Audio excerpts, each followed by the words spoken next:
Well, today is the day, my beauts. Today, I am leaping out of the plane with the parachute, and I'm hoping there isn't just raggedy laundry in it.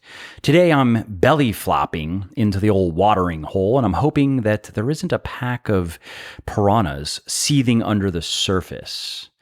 Today, all right, fine. I'm just kicking off the big book launch bonanza for my newest fitness book for men and women of all ages and abilities called Muscle for Life, which is releasing on January 11th next year. And it's currently available for pre-order over at www.muscleforlifebook.com. Also, if you pre-order the book now, you will be entered to win over $12,000 in splendid fitness swag that I'm giving away, including a Bowflex bike, a Hypervolt Go, SmartFit adjustable dumbbells, all kinds of Legion goodies, and a lot more. Now, what is this book all about? Well, I have worked with tens of thousands of people over the years, and the biggest struggle for many of them is just getting started. It's gaining enough momentum to reach the virtuous circle phase where achieving results motivates them to keep going, and then that leads to even better results and so on.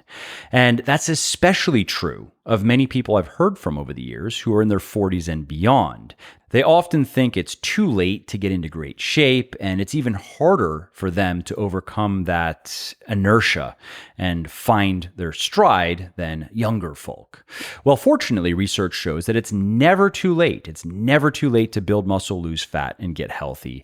And in this book, Muscle for Life, I provide a time-proven and science-based blueprint for eating and exercising that can help anyone get from wherever they are to fit, regardless of their age, regardless of their abilities, and regardless of their circumstances. So again, go over to muscleforlife, forlifebook.com, and pre-order the book now, and make sure to forward your receipt to the email provided on that landing page, and you will be entered into the giveaway. And also, check out the landing page because you can do other things to easily 10 to even 100x your chances of winning the grand prize, which is thousands and thousands of dollars of cool stuff. Again, that is muscleforlifebook.com. Hey, this is Muscle for Life, and I am Mike Matthews, and I want to say thank you for joining me today. And if you haven't already, please do subscribe to the show in whatever app you're listening to me in so you don't miss the new episodes, and it helps me by boosting the rankings of the show in the various charts. Now, in this episode, I am going to give an in-depth answer, a longer answer, to a question that I've been getting fairly often and more frequently in the last probably 6 months than in the last several years. And that is testosterone replacement therapy. What's my take on it? Is it warranted? When? Why? Is it safe? What are the benefits versus the risks, and so on? And I have spoken a little bit about this in previous episodes. I've written a little bit about it tangentially, but I haven't given a detailed answer that gives my current position, I guess you could say. And one of the reasons I've been getting asked more and more about it is it's getting very, very popular. Just head over to Google Trends, for example, and put in testosterone replacement therapy and look at that chart over the last year or so. Also, if you go back 20 years or so and look at the testosterone prescription market, it was about $100 million in annual sales, and now it's billions. And as I said, it is also growing very quickly. So in this podcast, I'm going to talk about what TRT is, when it is clearly indicated, when there is a medical condition that it can effectively treat, and when I think it is less appropriate, which encompasses many more of the people who reach out to me, and some of the things you should consider if you are thinking about starting TRT or if you have just started it. Okay, so what is TRT? Well, you probably know that it stands for testosterone replacement therapy, and that pretty much tells you what it is, right? It's a form of hormone therapy that is used to restore a man's level of testosterone into a normal range. And that would be the concentrations seen in healthy younger men, or to put specific numbers on it, that would start at about 300 nanograms per deciliter of blood, NGDL. You have probably seen that if you have been looking into TRT, up to 800 to maybe 1,000 NGDL. That would be the high end of normal. Anything beyond 1,000 would be freakish and very rare. Now, historically, TRT was given to men who were suffering from low testosterone because of a medical condition known as hypogonadism. And this is a situation where the testes, they produce little or no sex hormones. And women can also be affected by this condition, but it doesn't reduce their testosterone in the same way as it does in men. It impacts female sex hormones, but that's not relevant to this conversation. I'm really just talking to men here and talking about their testosterone levels. Now, contrary to what many people think, hypogonadism can occur in men at any age. It is not exclusively a condition seen in middle-aged men or beyond.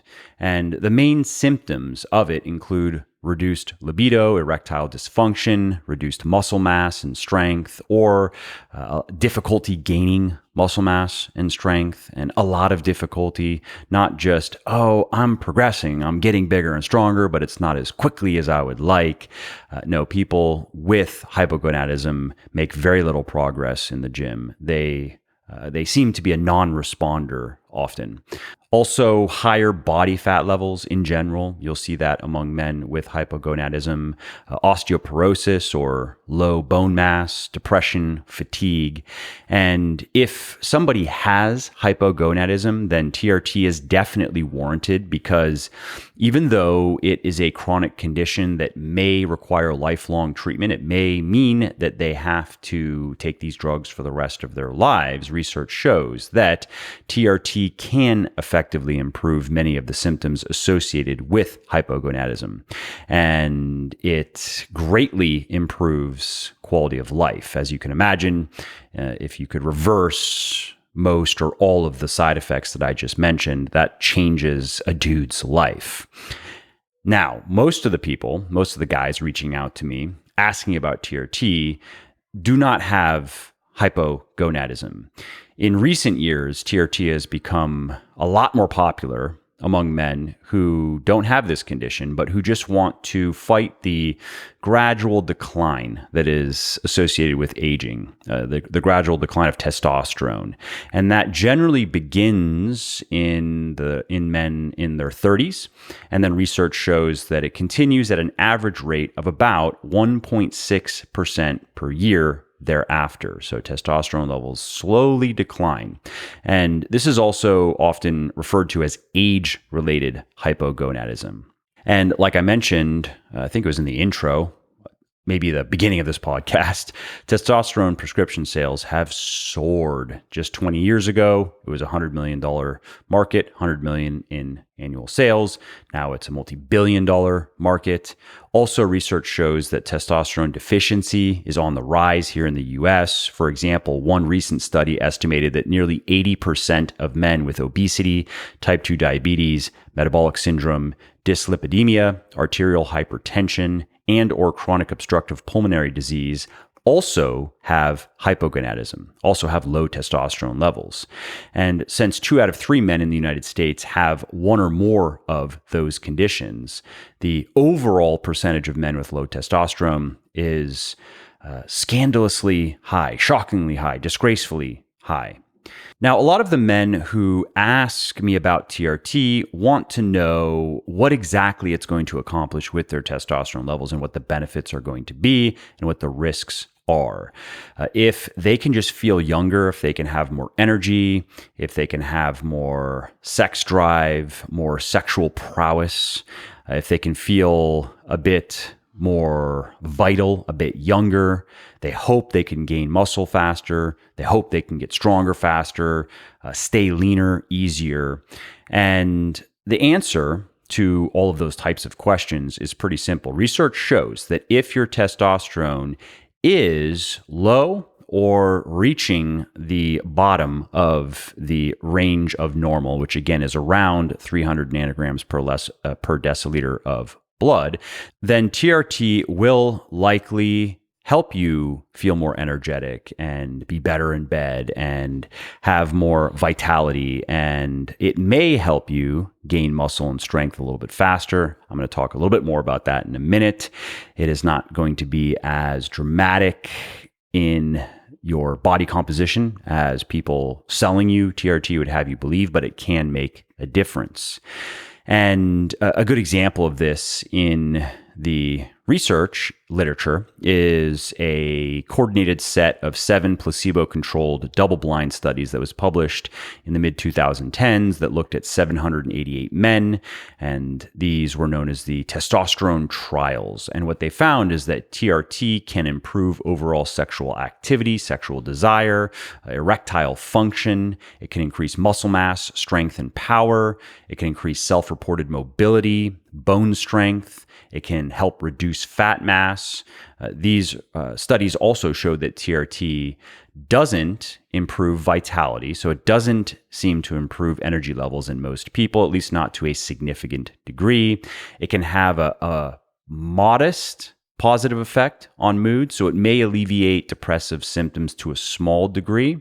It doesn't appear to improve cognitive function, and it also can increase the non-calcified coronary artery plaque volume. And that can be dangerous because what it means is it makes the lumen, which is the inside space of an artery that the blood flows through, smaller. Now, despite that, researchers did not go as far as saying that TRT can increase your risk of cardiovascular problems, probably because the number of studies that show that testosterone therapies do not have a negative effect on cardiovascular health are robust. But the scientists did think that longer, larger studies are warranted to see if TRT is indeed heart healthy. Now, if I were to stop the discussion there and say, hey, there's a simple overview of the research on TRT, and so now you can make your own decision, a lot of guys would probably be rushing to the local anti-aging clinic to get their script. A lot of guys who don't even have low testosterone or don't even have symptoms of low testosterone, but who just would like better sex and more muscle and more strength and stronger bones and a better body composition, lower body fat levels and so forth. But before you click off this podcast and rush over to the clinic, let's talk about some of the risks, some of the downsides. So first, you should know that TRT is not going to do much for you. It will do very little for you if you don't have symptoms of low testosterone.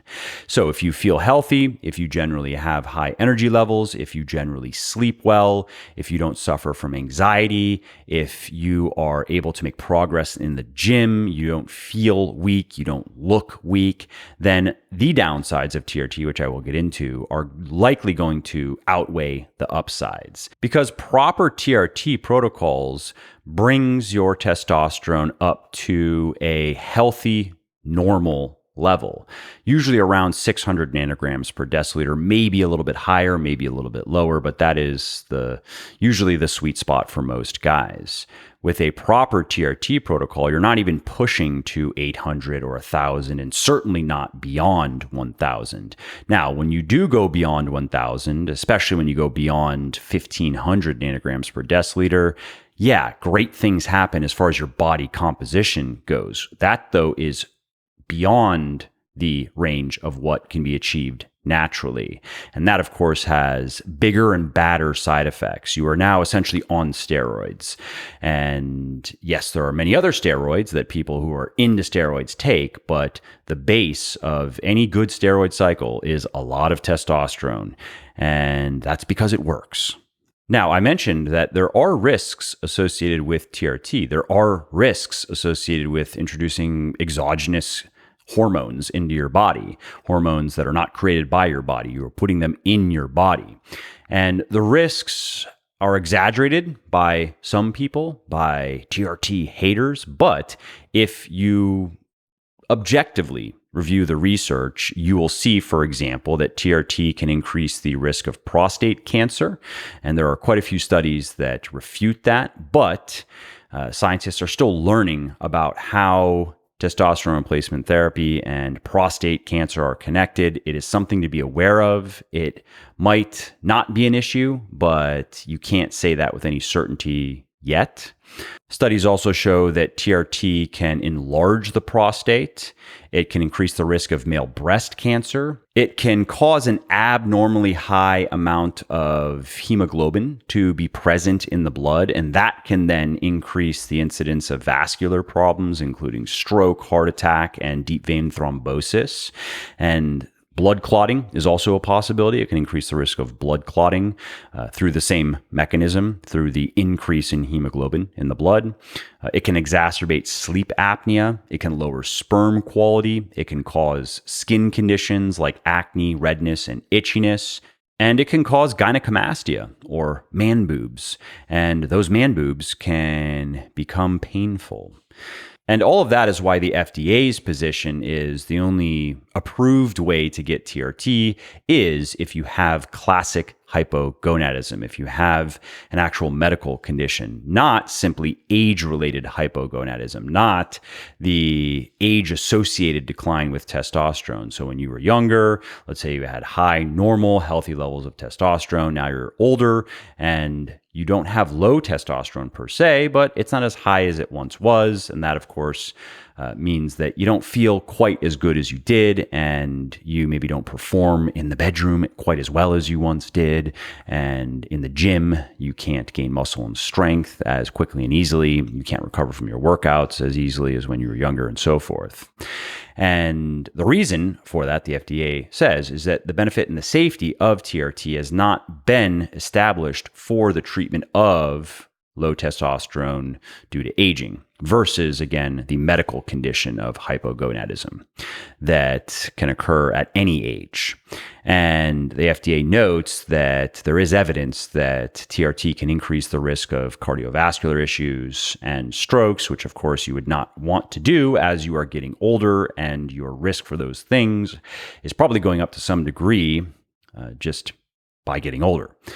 Now, if you dig around online, you will find a lot of counterpoints. You will find that this is something that many people will dispute fervently, and critics often say that the studies that the FDA are using for their argument are retrospective and observational in nature, that they are weak evidence, that they use higher doses of TRT than what is commonly used, so it doesn't actually reflect the standard TRT protocols. People will say that the FDA is misreporting results, misinterpreting or misreporting the evidence, and is not recognizing issues, is not acknowledging issues with the study designs that would weaken their position. And in some cases, there are studies that seem to prove the opposite of what they're saying. So one meta-analysis, for example, that the FDA has referred to showed similar risk for cardiovascular issues and mortality between TRT and placebo.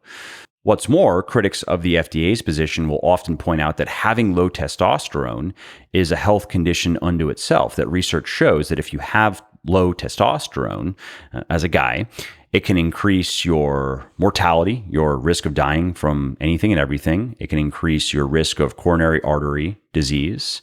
And studies have also shown reduced mortality and reduced risk of heart attack and stroke with long-term testosterone treatments. So where does all this leave us? What is a summary of my recommendation for those of you who are considering TRT, just curious about it, maybe just started it? Well, you now know there are risks associated with it. It is not all benefit and no risk. And so I can speak to this personally, right? So if I had classic hypogonadism, I would be on TRT because, well, for all the reasons that I've discussed. Also, if I were older, I am 37 and don't have any symptoms of low testosterone, I haven't gotten blood work done ever, I guess.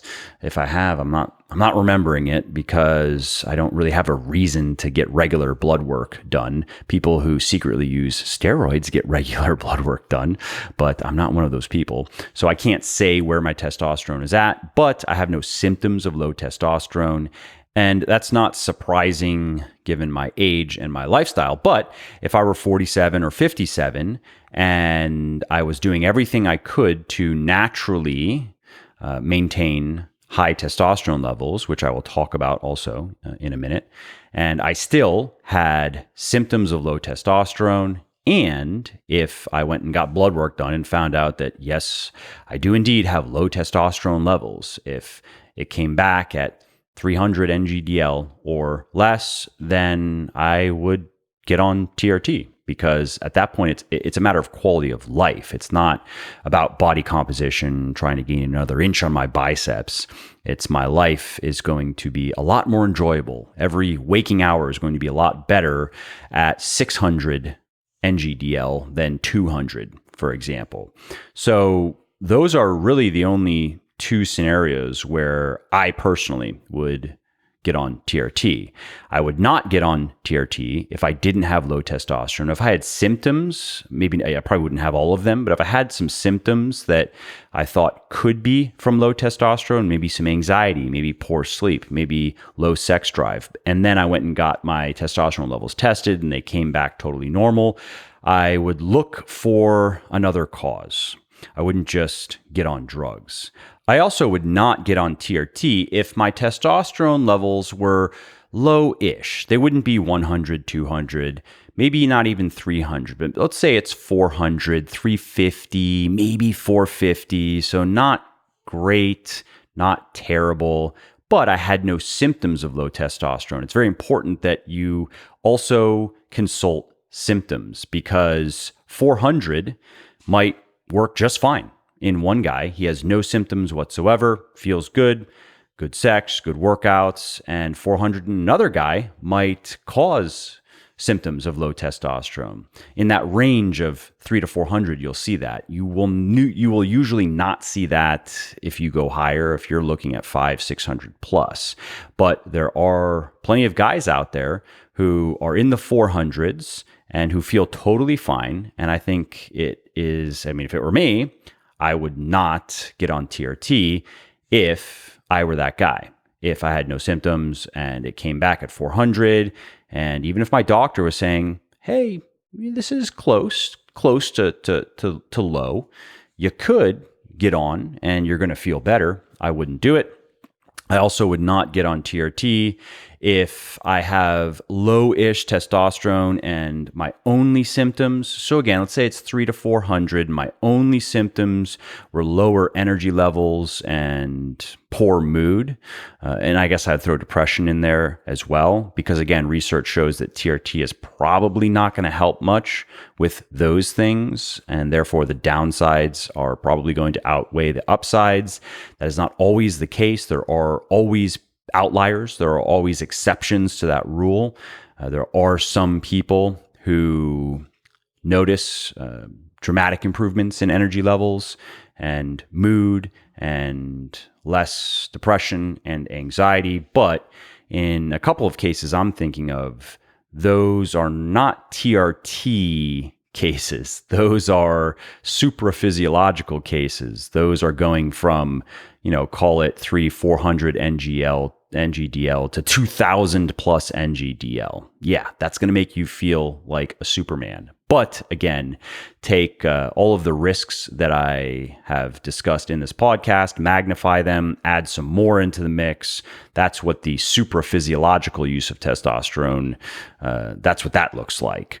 And also, of course, I would not recommend TRT if you are concerned about the risks. Maybe you have health conditions that are already related to some of the risks. Maybe you have genetic predispositions and you want to stay away from it.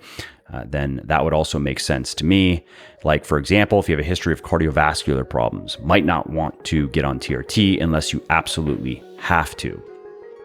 If you like what I'm doing here on the podcast and elsewhere, definitely check out my health and fitness books, including the #1 best-selling weightlifting books for men and women in the world, Bigger, Leaner, Stronger and Thinner, Leaner, Stronger, as well as the leading flexible dieting cookbook, The Shredded Chef. Now let's wrap up this discussion with a few of the things you can do to increase your testosterone naturally. And these are the things I would recommend to anyone before they get on TRT, regardless of their situation. Even in the case of classic hypogonadism, the tips I'm going to share might be able to help. It is less likely to resolve the situation, of course, than with someone who does not have classic hypogonadism. If it's simply age-related, then what I'm going to share can make a huge difference. But even if it's not age-related, even if it is a medical condition, of course, consult with your doctor first. But I stand by the advice, and I think any competent doctor would say, yeah, we should be doing these things regardless. Like maybe we do have to go on TRT, but it makes sense to, and I'll get into the list, it makes sense to do strength training, resistance training, lift some weights, because research shows that people who do this regularly have higher testosterone levels than men in particular who don't. And this has even been seen in elderly men, obese men, healthy and unhealthy, young and old. Research also shows that a higher carb diet with plenty of healthy fats, a lot of unsaturated fats, monounsaturated fats in particular are great for this. You do also want some saturated fat in your diet, of course, but as a rule of thumb, probably no more than about 10% of your daily calories should come from saturated fat. Research shows that minimizing stress can help a lot with naturally increasing testosterone levels and testosterone production. And the reason for that is if there's too much stress, it's not that stress is bad per se, right? Acute stress can be great. That's what we're doing in the gym. Chronic stress, though, where stress levels are chronically high, that can lead to chronically high cortisol levels, which is a catabolic hormone, and that can lead to lower testosterone levels. So cortisol and testosterone have an inverse relationship. If cortisol levels are too high too often, then testosterone production is going to be suppressed. And so if you can do things to bring stress levels down, that is naturally going to bring cortisol levels down, which then takes the brake off of your natural testosterone production, so to speak. Vitamin D is very important. Easiest way to do that, of course, is supplementation. Some studies show a link between increased vitamin D and increased testosterone. It is not entirely clear if it is that simple, but there are many other reasons to make sure that you are getting enough vitamin D. And as far as supplementation goes, 2,000 to maybe 5,000 IU per day, simple, gets the job done in most everyone. Next on the list is take a high quality multivitamin. Take a multivitamin that has zinc, that has vitamins A, C, E, because research shows that deficiencies or insufficiencies in those nutrients can lower testosterone levels. And if you are in the market for a multivitamin, check out mine. Check out Triumph, it's called, over at legionathletics.com, because it has a proper dose of zinc and A and C and E and D and other vitamins and minerals. And it has a handful of other goodies, phytonutrients and other things that you are not going to get in your diet. And in many cases, these are supplements that many people buy as standalone products. I wanted to put them all in my multivitamin so people could get more from the multivitamin and not have to have 8 different bottles in their cabinets. So again, legionathletics.com, it's called Triumph.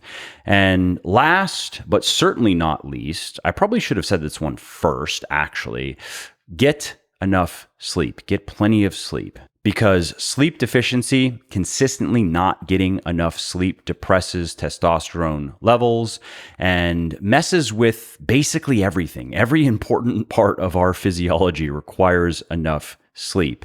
So make that a priority. Get to bed on time. Make sure your bedroom is conducive to good sleep. That can mean different things to different people, but most of us are going to sleep best in a dark room, no light whatsoever. I use a sleeping mask to help with that. It's also important to make sure your bedroom is cool. Most people are going to sleep best probably around 70 degrees, maybe even a little bit colder than that. Noise can also be a problem. Now, white noise is an exception, of course. Some people like a little bit of white noise in the background. I can go both ways. I can sleep with and without it. Sometimes I feel like putting on a little bit of white noise, and so I do. Sometimes I don't. My wife hates it. Any noise keeps her up. So I don't have the privilege of sleeping with my wife right now in the same bed because our daughter is 4 and still insists on sleeping in the bed, and she moves around a lot. If I try to sleep in the bed with Romy and Sarah, Romy's her daughter, I'm going to be woken up a number of times. Romy is going to be kicking me and crawling on me. So currently I'm sleeping in Romy's bed. But when my wife and I were so lucky to be able to sleep in the same bed together, it was no noise. And another sleep tip that I've recently implemented that has helped a lot is I've stopped using an alarm unless I have to. But in my normal day-to-day, I don't, because it doesn't really matter whether I wake up at 6:30 or 6:45 or 7 or even 7:15. I would prefer to wake up earlier because then I get a little bit more time in my day and I have a lot of things to do. But I finally stopped using an alarm because I found that I need a bit more sleep than I guess I was willing to admit. Previously, I would usually go to bed around 10. My alarm was at 6 in the morning, so 8 hours in bed. I usually would fall asleep fairly quickly, but I don't sleep through the night. Not anymore. When I was younger, I did, but now I'm waking up 1, 2, maybe 3 times on average, usually to go pee, sometimes for no good reason. Fortunately, I can fall back asleep, but I'm waking up. And so I was getting on average probably 7 to 7.5 hours of actual sleep.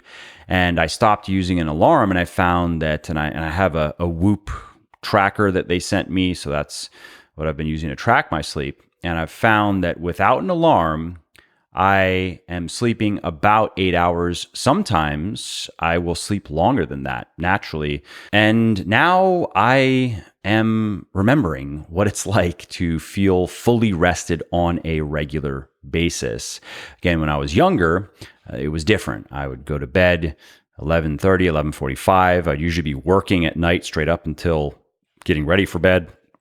I'd fall asleep in like 5 minutes, blackout unconscious for 6.5, maybe 7, rarely more than 7.5 hours. I'd wake up before my alarm and be fully rested, ready to go, not tired, go straight to the gym, train hard, work all day, do cardio at night, work some more. I did that for 5 or 6 years until my sleep started to, it was the wakings that started to mess with me. I started to wake up in the middle of the night. It started with 1 waking here and there, and then 2 here and there. And that started, I guess, with the arrival of my son is when I started to notice a decline in my sleep. And then when my daughter arrived, I had to accept that I just can't do that anymore. And so then I started staying in bed for 8 hours. And now I'm in bed generally probably 8.5 to 9 hours to get that 8-ish hours of sleep that I need to feel good.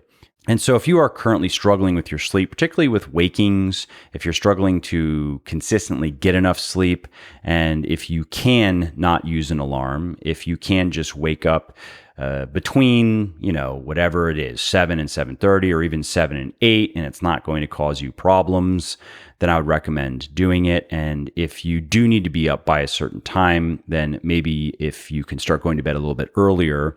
And so that's what I do. If I have to be up by a certain time, if I need to make sure I'm up by 6:30 because I have a call at 7, for example, or maybe it's 7 because I have a call at 7:30 or whatever, then I just make sure that now I'm giving myself 9 hours in bed. So I'm just working backward from there. And I find that when I do that, I naturally wake up before the alarm almost every time, and I'm fine. And one other point I should mention, if you are having trouble with your sleep, is I noticed that my sleep has improved by getting rid of the alarm and just allowing myself to sleep as much as I need to. Or if I do need to use the alarm again, giving myself plenty of time in bed. And that's probably just because it's a little bit more psychologically comforting, I guess, to know that it's okay if I wake up a couple times in the middle of the night because I can sleep as much as I need to sleep. And it's okay if I take a little bit longer than usual to fall asleep because I'm not literally on the clock. And it has allowed me to enjoy my sleep a little bit more, or enjoy going to bed a little bit more, I guess. And that has had positive knock-on effects on the quality of my sleep. Again, as reflected with my sleep tracker, which tracks disturbances, for example. I've noticed, for example, that my average number of disturbances, which is not a waking, it can be, but it's not necessarily a waking, it's just where you're moving around a little bit. That number has gone down since I started getting more sleep and just spending more time in bed. And the number of disturbances per night for me is directly correlated with how rested I feel, regardless of the amount of sleep. For me, if I sleep, let's say 8 hours total sleep, as tracked by the little tracker with, let's say, 5 to 7 disturbances, I am going to wake up feeling refreshed and I am not going to get tired during the day. I'm going to feel good. But if it is 10 or more disturbances, I am not going to feel so rested when I wake up. I am not going to feel so good throughout the day, especially as the day drags on.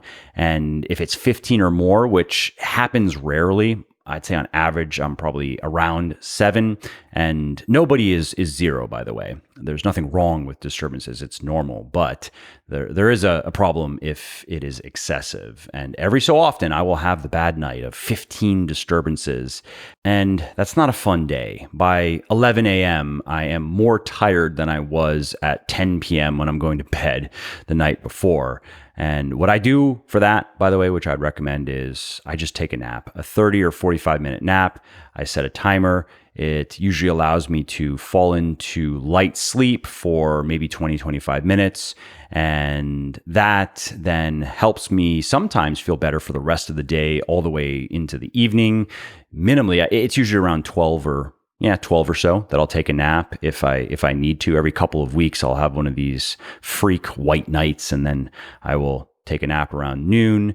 It will always get me through up until dinner time or so. So I'll take the nap, I'll go do my workout, I'll feel good, I'll be able to continue my work.